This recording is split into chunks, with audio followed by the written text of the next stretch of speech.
ज्ञानाञ्जनशलाकया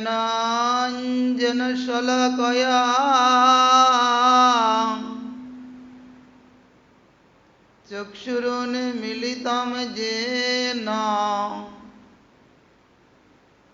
तस्मै श्रीगुरवे नमः। नमोऽयं विष्णुपदाय गौरपृष्ठाय भूतले श्रीमते भक्तिकुमुदश्री सन्त गोस्वामीति नामिने। नमोऽयं विष्णुपदाय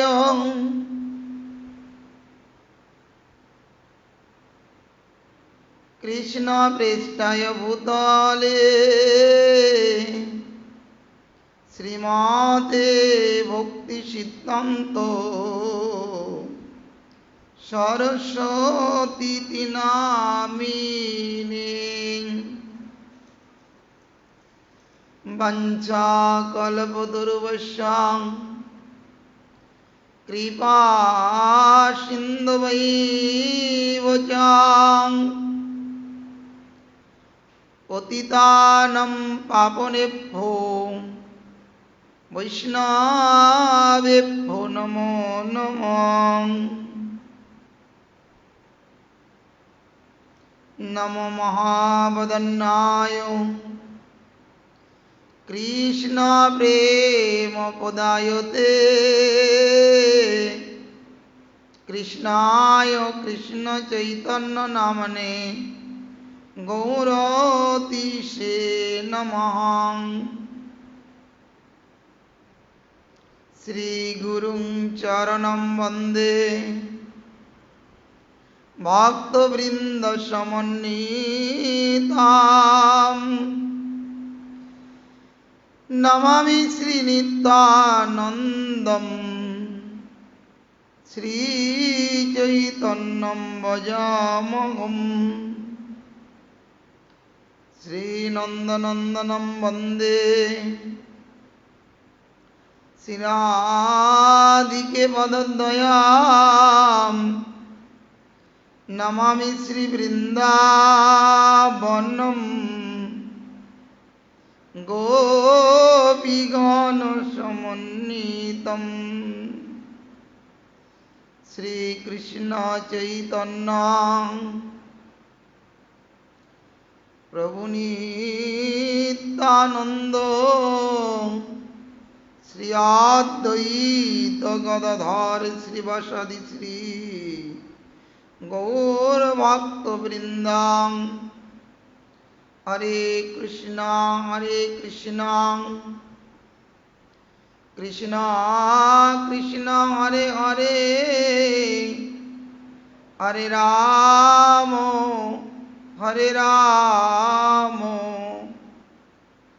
राम राम हरे हरे।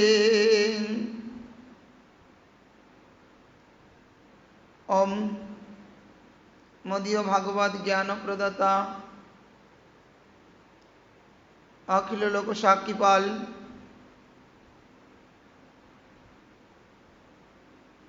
श्री गोविंदेर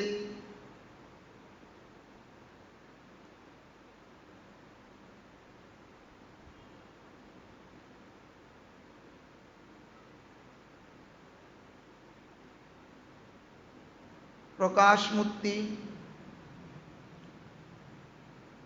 नित्यानंद स्वरूप विग्रह अंग विष्णुपाद जगद्गुरु भक्ति कुमुद सन्त गोस्वामी गुरु महाराजेर आतुल अभये चरण रविंदे जानाई ए पामरदमेर असंख्य भूलंटित दंडवत प्रणति।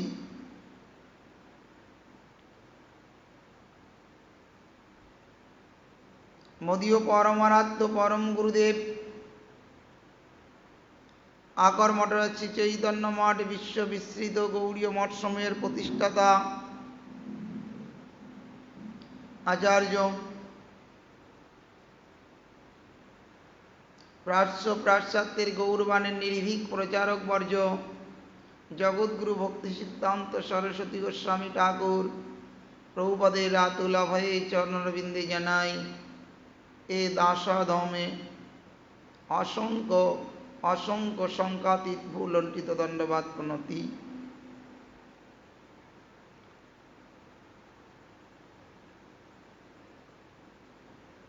মঠবাসী বৈষ্ণববৃন্দ, ভক্তবৃন্দ, মাতৃমণ্ডলী সকলকে জানাই যথাযোগ্য দণ্ডবাদ প্রণাম প্রণতি উষ্ণ কুশল অভিনন্দন। শ্রী শ্রী গুরু গৌরাঙ্গ রাধা কুঞ্জ কিশোরজির কৃপাকে অবলম্বন করে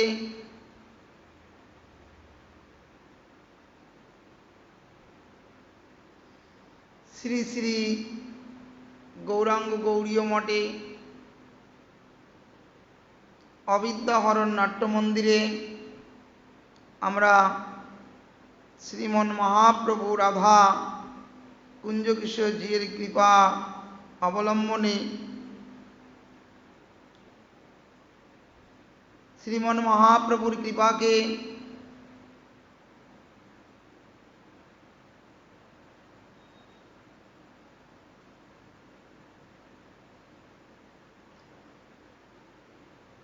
অবলম্বন করে শ্রী চৈতন্য চরিতামৃতের মধ্যলীলা শ্রবণ মানসে আস্বাদন করবার প্রয়াস করছি। তো গ্রন্থের প্রারম্ভে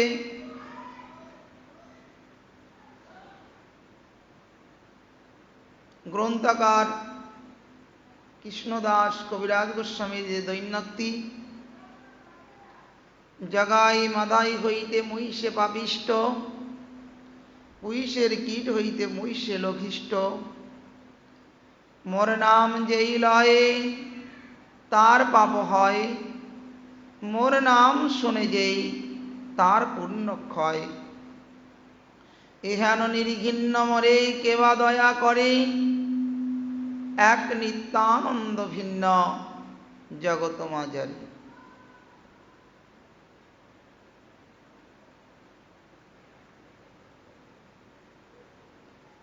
দীনতা হচ্ছে বৈষ্ণবের ভূষণ। মহাপ্রভু বললেন,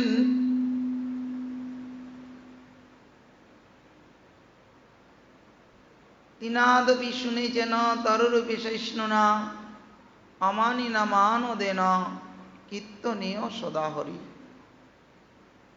দৈন্য দয়া অন্যে মান প্রতিষ্ঠা বর্জন, এই চারি গুণে গুণী হইয়া করহ কীর্তন। ভগবত কীর্তন করতে গেলে চারটি গুণ আবশ্যক। দৈন্য, দীনতা।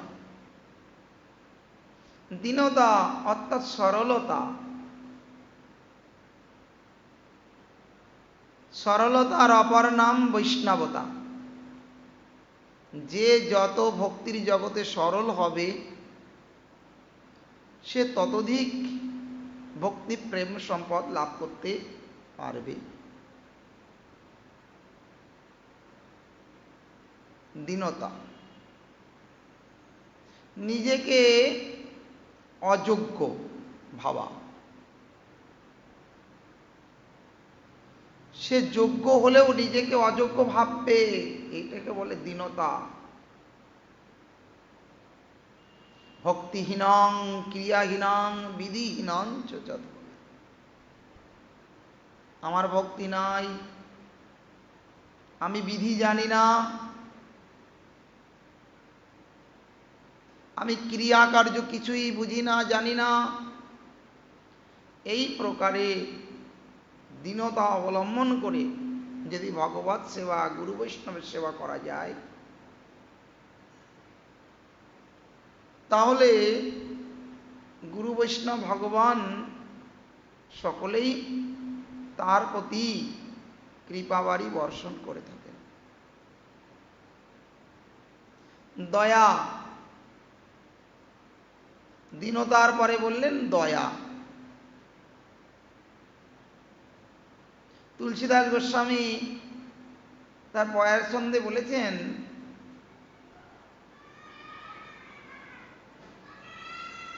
दया दया धर्म है नरक अभिमान, दान धर्म है नरक अभिमान। दया, दया काके करा जाए?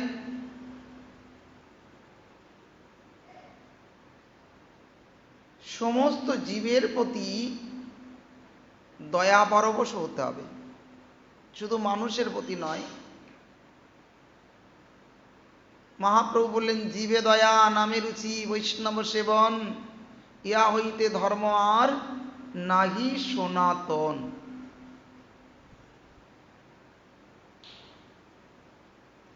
महाप्रभु सनातन के सनातन शिक्षा, सनातन शिक्षा माने একদিকে মহাপ্রভু সনাতন গোস্বামীকে শিক্ষা দিচ্ছেন, আর এইদিকে শ্রীমান মহাপ্রভু সনাতন ধর্ম শিক্ষা দিচ্ছেন। হে সনাতন, এই জগতে জীবে দয়া নামে রুচি বৈষ্ণব সেবন, ইয়া হইতে ধর্ম আর নাহি সনাতন। হে সনাতন,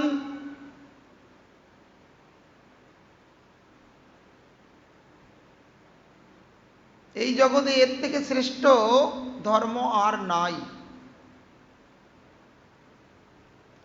আবার অন্যদিকে এই সনাতন ধর্মে, সনাতন ধর্ম মানে আমরা সামান্য হিন্দু ধর্ম নয়, হিন্দু ধর্মকে সনাতন ধর্ম বলবো না। সনাতন ধর্ম মানে শাশ্বত চিরন্তন ধর্ম, যা পূর্বে ছিল, বর্তমানে আছে এবং ভবিষ্যতে অর্থাৎ অনন্ত কোটি কালেও যা থাকবে। এমন ধর্মের নাম হচ্ছে সনাতন বৈষ্ণব ধর্ম।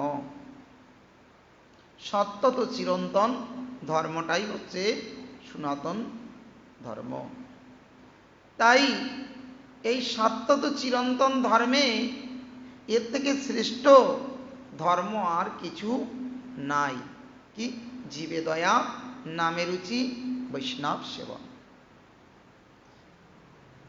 ইয়া হইতে ধর্ম আর নাহি সনাতন। সনাতন বৈষ্ণব ধর্মে এর থেকে শ্রেষ্ঠ ধর্ম আর কিছু নাই। এই জগতে এই কলিকালে বিশেষত প্রত্যক্ষ ধর্ম হচ্ছে তুলসী সেবা, গঙ্গা পূজা, গৌ মাতার সেবা আর বৈষ্ণব সেবা। তাই মহাপ্রভু বৈষ্ণব সেবার উপরে প্রভু তো জোর দিয়েছেন, প্রত্যক্ষ সেবা।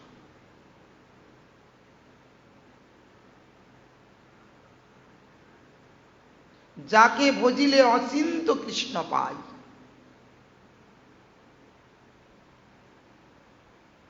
তাই তো বললেন দর্শন করব কাকে?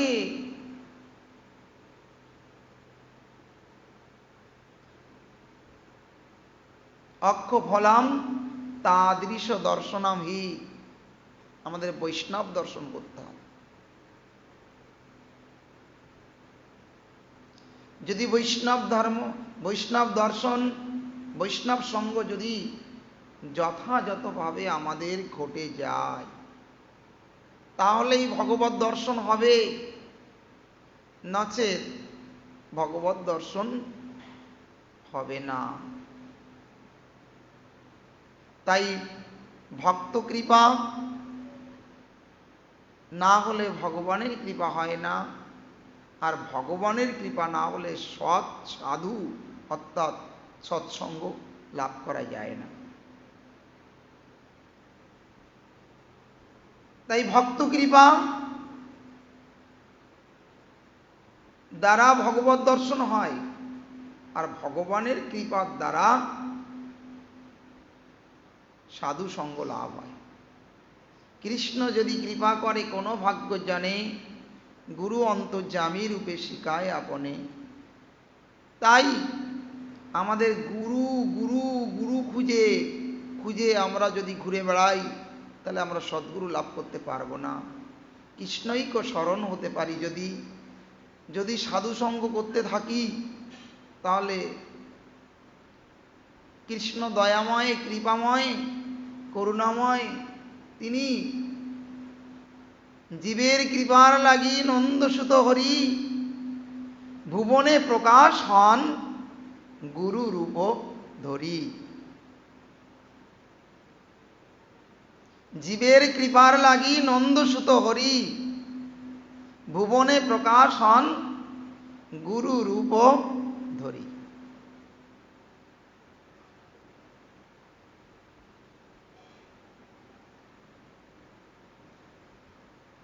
তাহলে এই সৎসঙ্গ প্রাপ্ত হতে গেলেও সেখানে বললেন শাস্ত্রে যে পূর্বজন্মের স্বীকৃতি ছাড়া এই সৎসঙ্গ প্রাপ্ত হওয়া যায় না।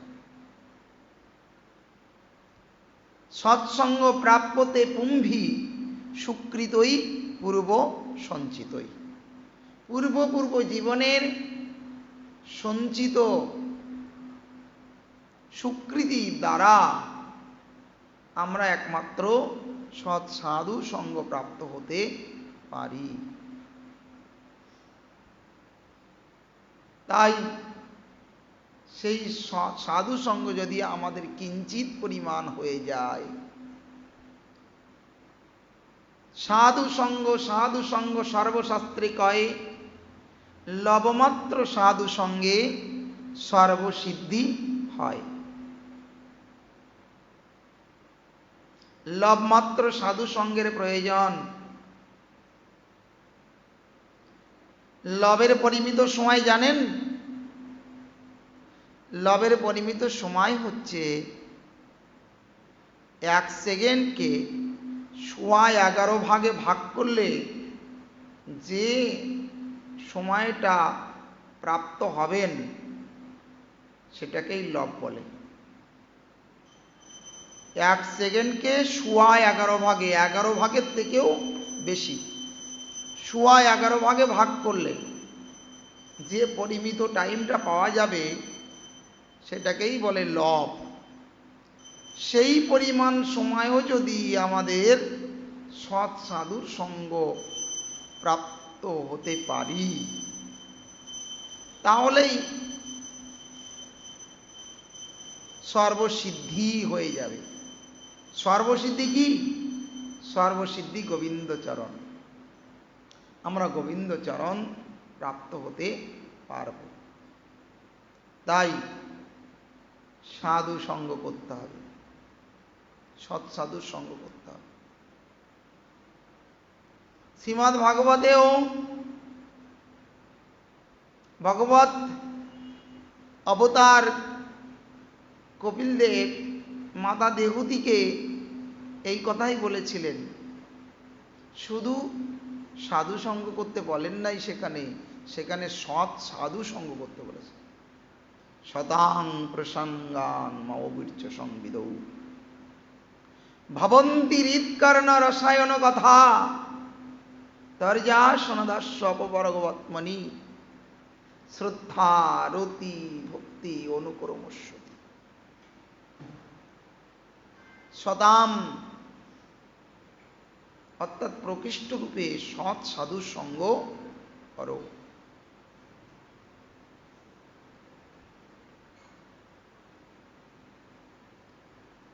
আর আমার ভগবানের কথা হচ্ছে বীর্যপতি কথা। সেই কথা রূপ অমৃত শ্রবণ করতে হবে। হৃৎকর্ণ রসায়ন কথা, কান দিয়ে সাধু সঙ্গ করতে হবে। কান দিয়ে সাধু সঙ্গ করতে হবে, অর্থাৎ সাধুর কথা আমাদের কর্ণকুহরে প্রবেশ করাতে হবে। সৎ সাধুর নিকটে আমার ভগবানের বীর্যবতী কথারূপ অমৃত তুমি শ্রবণ করো।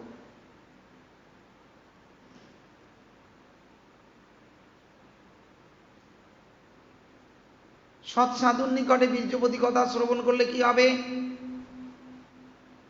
সেখানে আমাদের গুরুবর্গ বললেন যে ললিত বট, বটবৃক্ষে প্রচুর পরিমাণ পাকা পাকা লাল লাল ফল হয়, আর এক একটা ফলের মধ্যে অসংখ্য দানা।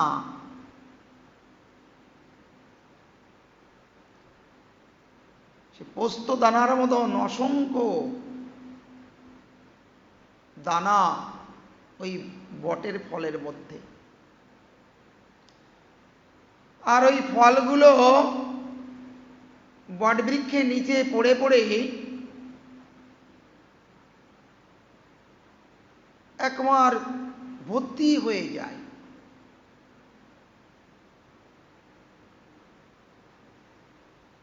এবং বর্ষা কাদায় ওটা মাটির সঙ্গে বীজগুলো মিশে যায়। কিন্তু আপনারা বটবৃক্ষের তলদেশে কখনো একটা বটের চারা দেখতে পাবেন না। আমরা জানি যে কোনো দানা মাটিতে পড়লে সেখান থেকে গাছ জন্মায়, কিন্তু বটবৃক্ষের নিচে এত পাকা ফল পড়ে কিন্তু সেখান থেকে একটা বৃক্ষ জন্ম হয় না। তাহলে বটের কি চারা হয় না? বটের কি জন্ম হয় না? হ্যাঁ, বটবৃক্ষের জন্ম হয়। কোথায়? কোনো পুরনো ভবনে, গৃহেতে, পুরনো কোনো বিল্ডিংয়ে, ভগ্নদশা বিল্ডিংয়ে, সেখানে একটা বটের চারা। কখনো সেই বৃক্ষের, বিশেষত খেজুর গাছের মাথায় বা অন্যান্য বৃক্ষের উপরে, বৃক্ষের কঠোর দেশ থেকে একটা বটের চারা।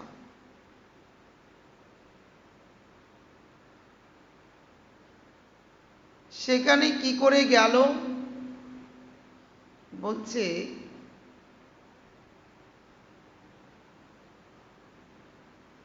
এই বটফল কোনো পাখি এটা গ্রহণ করে, আর গ্রহণ করতে করতে এত বেশি গ্রহণ করে যে এটা হজম হয় না। তখন সে বমি করে দেয়, বমন করে। আর যখন বম করে তার লালাস্রাবের দ্বারা মিশ্রিত হয়ে ওটা কোনো বৃক্ষের কঠোর দেশে বা পুরনো ভবনের উপরে বমন ক্রিয়া করে, তখন সেখান থেকে ওই বট বৃক্ষের জন্ম হয়। তেমনি সব সাধুর নিকটে হরিকথা শ্রবণ করলে আমরা লাভবান হতে পারবো না, সেখানে ভক্তির অঙ্কুর হবে না। যদি বীর্যবতী কথা সৎ সাধুর নিকটে শ্রবণ করা যায়, শক্তি সমন্বিত সেই কথা যদি সৎ সাধুর মুখনিসৃত হয়ে যদি আমার কর্ণকুহরে প্রবেশ করে, তাহলে আমি লাভবান হতে পারবো। না হলে অসাধু সঙ্গেতে ভাই কৃষ্ণ নাম নাই হয়, নামক্র বাহিরয় কভু নাম কভু নয়। অসৎ সঙ্গে কখনো কৃষ্ণ নাম হবে না। কৃষ্ণ নাম করতে গেলে সৎ সঙ্গ, সৎ সাধুর সঙ্গেই একমাত্র কৃষ্ণ নাম হতে পারে। পদ্মপুরাণে বললেন, অবৈষ্ণব মুখদ ঘৃণম পূত হরিকথামৃতম শ্রবণ নৈব কর্তব্য সর্ব উচ্ছিষ্ট যথাপয়।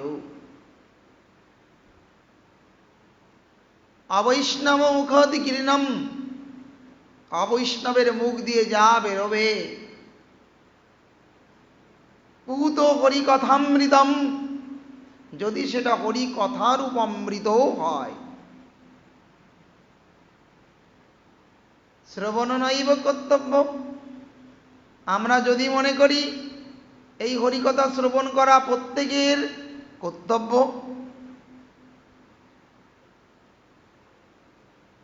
ভগবানের কথা শ্রবণ করা প্রত্যেকের দরকার, তাই কর্তব্য জ্ঞানে যদি আমরা সেটা শ্রবণ করি যেখানে সেখানে গিয়ে, তাহলে কি হবে? সর্বোচ্ছিষ্ট যথাপয়।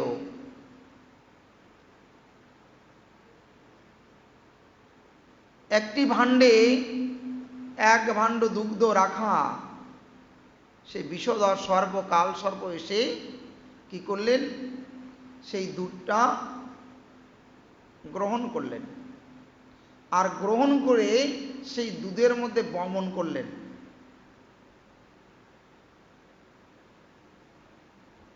আর সর্প উচ্ছিষ্ট সেই বমন দুগ্ধ, সে কিন্তু দুধের মতন দেখতেই রইল, কিন্তু সেটা বিষে পরিপূর্ণ হয়ে রইল।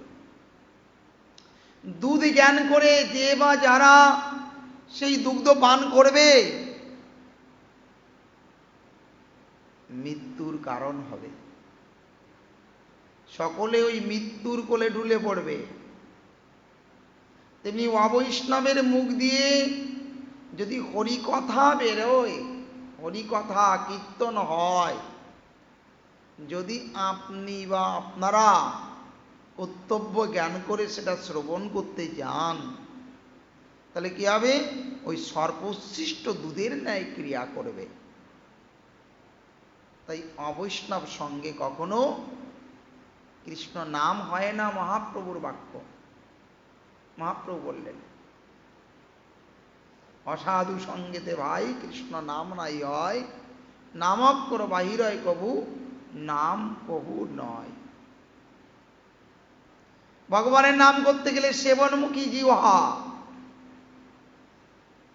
ভক্তনমুখী হতে হয়। তাই তার জন্যে সৎসাধু সঙ্গ। শ্রীমদ্ ভগবদ্ গীতাতে বললেন, অর্জুন, হে অর্জুন, হে সখা, তুমি যদি সম্পূর্ণরূপে আমাকে জানতে চাও, আমাকে অনুভব করতে চাও, তাহলে সৎসঙ্গ করো।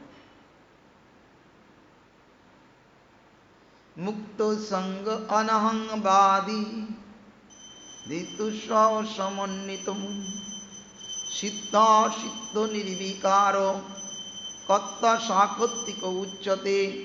অর্জুন, তুমি মুক্ত পুরুষের সঙ্গ করো। মুক্ত পুরুষ কারা? যারা 24 ঘন্টার মধ্যে 24 ঘন্টাই ভগবানের সেবা করেন। ভগবানের সেবা বলতে ভগবানের মনোনিবেশ করেন 24 ঘন্টার মধ্যে 24 ঘন্টা, যাকে ইংরেজিতে বলে রিয়ালাইজ সোল, উপলব্ধ আত্মা। সমস্ত সময়টা ভগবানেতে মনোনিবেশ করে। অম্বরীশ মহারাজ যেমন বললেন, সবই মন কৃষ্ণ পদার বিন্দায়। আমাদের মনটাকে কৃষ্ণের পাদপদ্মে দিয়ে রাখতে হবে। আর মহাপ্রভু রঘুনাথ দাস গোস্বামীকে একথাই বলেছিলেন, রঘুনাথ গৃহে যাও না হও বাতুল, ক্রমে ক্রমে পাই জীব ভব সিন্ধুকুল, অন্তর্নিষ্ঠা করো বাহ্যিক লোক ব্যবহার, অচিরাত কৃষ্ণ তোমায় করিবেন উদ্ধার। আমরা সংসারে থাকবো কিন্তু অনাসক্ত হয়ে। মহাপ্রভু রঘুনাথকে এই কথা বলেছিলেন, তুমি অনাসক্ত হয়ে, কৃষ্ণতে আসক্ত হয়ে মন প্রাণ কৃষ্ণের জন্য রাখো, আর বাইরেটা অনাসক্ত হয়ে বিষয় ভোগ করো। বিষয় ভোগ করো মানেও তাদের সঙ্গে মিলেমিশে থাকো, তাদের সঙ্গে সময় দাও। অনেকে বলবেন, মহারাজ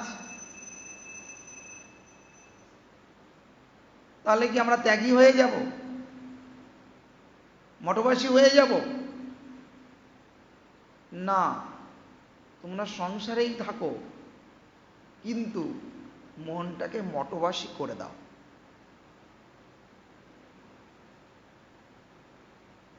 জগৎগুরু ভক্তি সিদ্ধান্ত সরস্বতী গোস্বামী ঠাকুর প্রভুপাদে বললেন যে প্রত্যেক গৃহটাকে তোমরা মঠে রূপান্তরিত করো।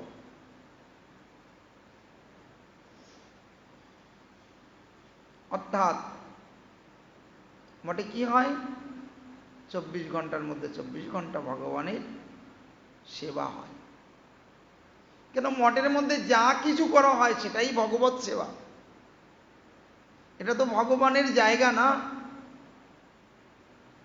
এটা তো ভগবানের গৃহ, ভগবানের আবাসস্থল, ভগবানের লীলাস্থল। তো এখানে সেবক যা কিছু করবেন সেটাই ভগবত সেবা। এখানে ভক্তরা কোনো কর্ম করে না, কাজ করে না। বাড়িতে আমরা কর্ম করি, সমস্ত কর্মই করি বাড়িতে, ঝাড়ু দেওয়া, বাসন মাজা। কার জন্যে করছি, উদ্দেশ্য কি? উদ্দেশ্যটা যখন ভগবানের কে কেন্দ্র করে হবে তখন সেটা কিন্তু আমাদের ভগবত সেবা হবে। আর যদি ওটা মায়া কেন্দ্রিক হয় তাহলে ওটা সেবা হবে না, ওটা কাজ হবে, কর্ম হবে। আর যদি ভগবত উন্মুখী হয়ে করা যায়, সে কি গৃহে। তাই ভক্তিবিনোদ ঠাকুর বললেন, গৃহে থাকো বনে থাকো সদা হরি বলে ডাকো, সুখে দুঃখে।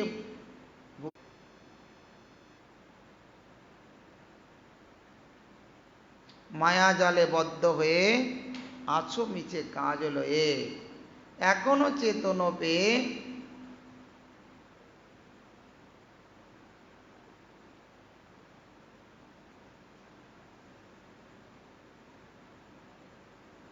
এখনো চেতন পেয়ে। তাহলে শয়ন আরতি করো।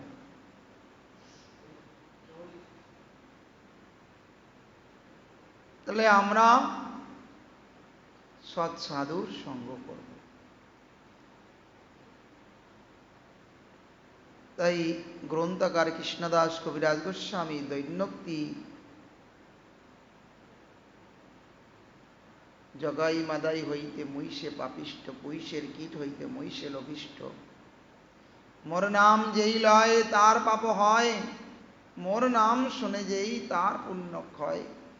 এহেন নিরিঘিন্ন মরে কেবা দয়া করে, এক নিত্যানন্দ ভিন্ন এই জগতে মাঝারে।